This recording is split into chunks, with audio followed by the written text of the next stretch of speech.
full region lock intensifying. What is the panel's opinion on this subject? Should WCS have a hard region lock based on nationality, meaning non-Koreans not being in Europe, in America, etc.? We're just going to do a quick round robin. Ryan, I don't know if you have any thoughts on this topic. Do you have thoughts on this topic?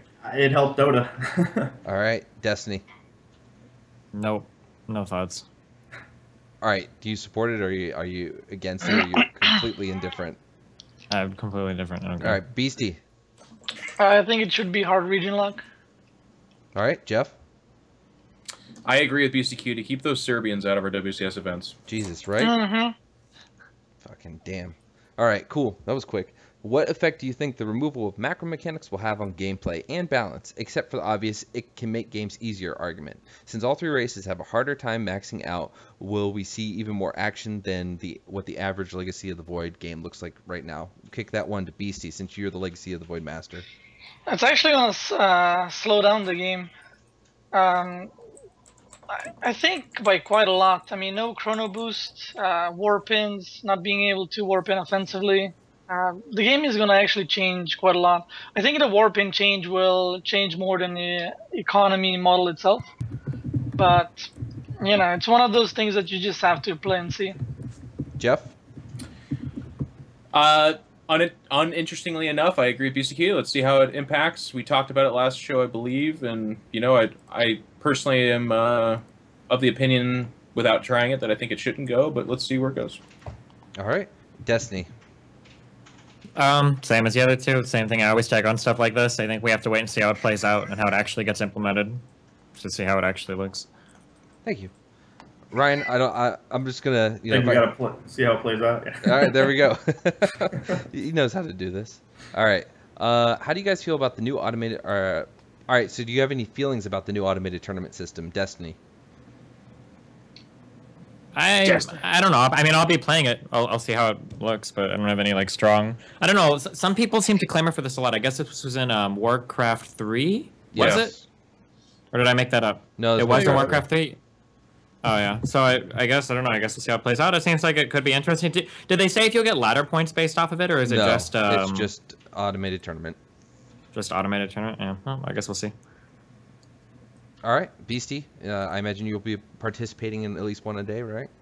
I mean, doing one or two will probably be fun, but I don't see many GM players, you know, playing every day. It's a lot easier to just get custom games to practice. It would be cool if they added some like rewards as portraits or like Hearthstone packs for the tournament. I would fucking play that shit. Yeah, Heroes of the Storm skins and stuff. But I think it's really cool for the, you know, lower league non-pro players to compete and practice, to get like the feel how it is to play the group stage, the, you know, single elimination bracket and so on. Okay, Jeff. It's just another thing to make BattleNet and StarCraft more awesome. Like for me personally, I probably will not play that much unless there's a unique reason to, or you know, becomes something bigger than at least what it was announced for. But that's just me. For other people, this is going to be like a daily awesome thing, and like Beastie Cutie said, it'll be like a cool opportunity for people that have never played in a tournament atmosphere to get a little bit of that experience. And it's like lighted cup holders in a nice new car. You're like, you know, I wouldn't ask for that, but I'm not complaining that it's here, and it's fucking awesome. Cool. And I imagine that, yeah, some reward for making the tournament, that'll definitely keep, you know, people past that just initial interest. Okay, let me participate in the future. They have just another good thing. They have everything. It works so well for the Hearthstone. Like everything that I've ever complained about Blizzard like not doing for StarCraft, they do so well in Hearthstone. Like the Tavern Brawl shit is such a good idea. I didn't actually read the post, but I saw the title in the StarCraft 2 subreddit, or the StarCraft subreddit, where somebody was like Tavern Brawl for StarCraft. I didn't read it, but was it like the same idea where somebody was like, what if they had like a crazy rule ladder or whatever where you could play like once a week or whatever, something like that. There are so many ideas from Hearthstone that if they were to port over to StarCraft, it would be sick as fuck. I hope we see more of that kind of stuff. But it would be cool. Jeff, never mind. I'm not going to ask that. All right. So we talked about Zerg versus Mech, but what about ZVP? Jeff, you got to watch a lot of ZVP this weekend. This question is saying there are serious issues with that. I'm not too familiar with the ZVP meta. Are there issues with late game ZVP?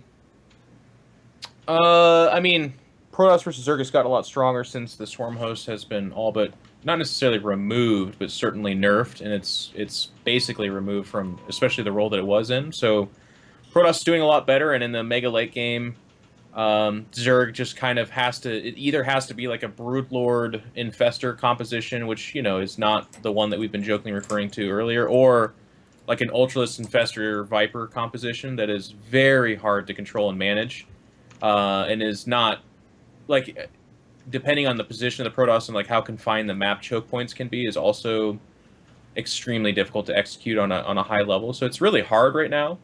And that's also with Protoss still being strong in the early and mid game, which is kind of where they're supposed to get most of their damage in. So I would say the matchup's a little bit problematic. Kind of boringly enough, I would tell them to hold on. Legacy of the Void, Zerg is very strong. It's very fun. There's a lot of different units they can use, different tech paths. As far as heading towards BlizzCon and wrapping up HOTS, you're still seeing a lot of Zergs getting work done in the early and mid game with different forms of aggression and some Mutalisk switches. Like Protoss have gotten away from Stargate openings. They're doing a lot more Blink Stalker plus more Blink Stalkers basically. And it's not like Meta's strong for that, but you're seeing Zergs are still making their way through these tournaments. Hydra dominated the last WCS. Like there are Zergs getting it done. Yeah. Beastie, do you have any thoughts on the subject? ZP, I mean, it just, like Jeff said, like, Swarm Hose being removed just opened up for the Blink Stalker sentries. There's no reason for the Protoss to play anything else than Blink Stalkers. The other units, like Heavy Tech, Colossus, Immortals, just get hard counter by Vipers. So. Okay. Cool beans. Thank you, guys. Lycan, you've been running the Lycan League for a few months now. It would be interested to hear what your thoughts are on how it stands currently. Has it been a success? What are your goals for it? And have you met your initial ones? Yeah, I think it's a success. Like, I had to lower the prize pool to continue to maintain it. But that said, I think it's great. I get a lot of viewers every week on Base Rate TV. They've done a great job of making it an awesome production. So yeah, it's a success. My next goal is to get it so that, it's lucrative and I can get other people to pay for it so I don't have to. But other than that, I like it where it is. I think it helps a lot. We get a lot of content out there. If you guys don't know, you can go to SC2 Replay Stats. I'll link it right now. All the replays go in there, and you can go to the challenge page or challenge or whatever. You can go into that. You can get the replays from there, which is fine and dandy. But what the SC2 Replay Stats does is lets you see who it is, it lets you see what race they play, and then you can download specifically that, and it also renames the replay for you, so you don't have to like hunt for it, and it's just called some random name that the person uploads. So I just linked it in chat. I like it. I like where it is, and I hope to see people continuing to participate. If you don't know, there's a $100 bounty for a Protoss to win the Lycan League. In Legacy of the Void, and it's actually how many different tournaments has that gone over now, or how many different? Just 2 weeks. Just 2 weeks. Okay. Yeah. So I mean, it's done a great job of getting people to show up. We've had a huge more Protoss signed up than Terran and Zerg, I believe, the last tournament. So we're seeing a lot. Still didn't win. They're getting farther though. They're getting farther. Oh shit. So and some of the like top tier from the ladder aren't playing. So obviously people in high GM are able to get there with Protoss. They can do somewhat decent. Beastie, you and QXC experiment a lot, don't you? Yeah, the last time we practiced, sometimes he does the off race. He beat me with Protoss. I mean, in community, if you have someone, the Protoss is completely garbage. It's the worst race. But I think top 8 GM 6 are Protoss. So, I tend to disagree. I heard that Protoss against Zerg is just complete garbage. Yeah, the lurkers, I heard, it's like if the Zerg gets the lurkers, you can just leave the game. But I think Terran versus Protoss, it's a bit of a weird matchup. The Adepts are too strong, but then the mid game for Terran is too strong, so the Protoss is forced to do some cheesy, like Adept, War Prism, or timings to get the advantage into the mid game. Mid game too strong? But what about that late game Protoss versus Terran, where they get access to the Liberators? Yeah. They get access to the Terran getting Liberators. Yeah, it's pretty sick. It's pretty good, yeah. But I think the Protoss needs to get buffed mid-late, but Adepts need to be nerfed quite a lot. This might not be a problem at the highest level, but I feel kind of bad that it seems like Protoss went from, not to circle jerk or whatever, but Protoss went from being relatively straightforward to control, at least in Heart of the Swarm, to like in Legacy of the Void, there's a lot of fucking spells and shit to keep track of, and a lot of different units to do. Like trying to control like disruptors and storm and sentries, and then having the adept spells too. Like managing all of that in a fight seems pretty difficult compared to what the other races are doing. I don't know. Well, the meta game right now is just Mass Adept plus something. There's no Oh, well, okay. Storm.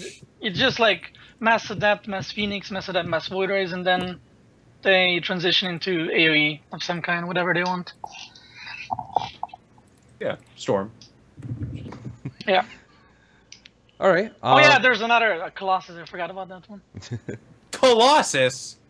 I don't like. I hate that. I hate nerfing a unit out of existence, but not just removing it. I know. I feel like the Colossus and the Swarm Host have both kind of went that route. The Infestor kind of went that route in all the part of the Swarm when it like 4 spells got nerfed of the like 3 available. Like why not just do something completely different with it? The Swarm Host. They're leaving it to tinker. I think they want to tinker. Yeah, I guess sure. And yeah. Or if it's just like Blizzard's like, well, we don't want to remove it completely because we feel like that's like a huge fuck up. Or I don't know. It seems kind of weird. Okay. Well, thank you guys for your input. That's actually all the questions. We get through this really fast now that they're vetted. So I'm enjoying that process. Anyway, we're going to wrap things up. Ryan, first off, you and BC both, this is your first time appearing. We're really happy to have you. Want to tell people where they can find you and yeah. Sure. Thank you for having me. I'm at Mr. Ryan Morrison on Twitter. That's just at Mr. My name. Every other version of Ryan Morrison was taken. And it's RyanMorrisonLaw.com. Or just Google video game attorney. I'll brag. Yeah, there's a lot of stuff. He's done a lot of AMAs, so you can get a lot of information just from Googling him in Reddit. BC, thank you for coming. Glad to have you on here. Where can people find you? Thanks for inviting. And just Twitter, Facebook, BeastyCutie. And next week, 28th, I think it starts, I'll be playing in a Red Bull Archon tournament with QXC. So you can watch that. It's going to be exciting. Pretty much it. The Terran struggle continues. Oh, in Archon mode where they're unbeatable. God, Right? it's so tough. All right, before we let the hosts say their goodbyes, one more thing. This weekend is Hell It's a Boot time. If you are anywhere near Toronto, if you can get to Toronto, if you are in somewhat of a close proximity, go check it out, right? At least check out one of the days. I know they're going to start selling day passes at some point, right? But it's $27 for 3 days of StarCraft, and I think a player pass is it not much more expensive? I think it might even be less expensive. But go there, play the game. You can find all the information. Just search Hell It's a Boot time on Reddit, and they can find all the stuff. I don't have a link. If you have a link, you're welcome to link it in chat. But yeah, definitely check it out. It's going to be awesome. Run by Base Trade TV, Rifkin, Zombie Grub, Cool Beans. All right, Destiny, thank you for coming on as always. Where can people find you? Destiny.gg. The top links have all of my information. Yeah, I'm selling a shirt now. Destiny.gg/shirt. It's probably the most important thing I'm doing at the moment. So that's all I got. Oh, that's that dank little meme shirt. Yeah, I can't remember what it is, but cool, awesome. Jeff, what about you? I just enjoyed the show. Thank you for coming on, both you guys, and I enjoyed this discussion. For me personally, just if you haven't already, follow me on Twitter, Eugene Control. I'm going to stream immediately after this. It's probably going to be a Call of Duty stream, though, because I'm going to... Well, not Call of Duty. Oh, God. My brain is still melting! It's going to be CSGO, and in 2 hours I'm doing my D&D show with... Well, it's not mine. It's JP's show that I'm on. Mm-hmm. And that'll be fun. I do some D&D there. And then this weekend I'll be in San Diego playing Warhammer 40k with friends, and I'll be on a stream there. I'll tweet it out and stuff like that. So if you've never seen Warhammer, you should check it out. It's really fun. If you like StarCraft and gaming, it's something that has a chance to entertain you and bring you new joy in your life. And a lot less money if you get as involved as I did. A lot less money. Other than that, I'll be streaming as per usual tomorrow. So check us all out. Thank you.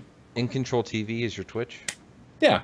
All right, I'll throw you the In Control TV after we're done with this. Guys, thank you all for coming. Thank you to those who donate to the Patreon. Thank you to all who subscribe to the channel. Very much appreciated. We will be back next week, same time, same place, 4 p.m. Eastern Time, 10 p.m. CEST on this channel right here. Hit that follow button if you want to, and we will see you next week. Thank you all for coming. Thank you, everybody. Yeah, thanks. Bye-bye. Bye.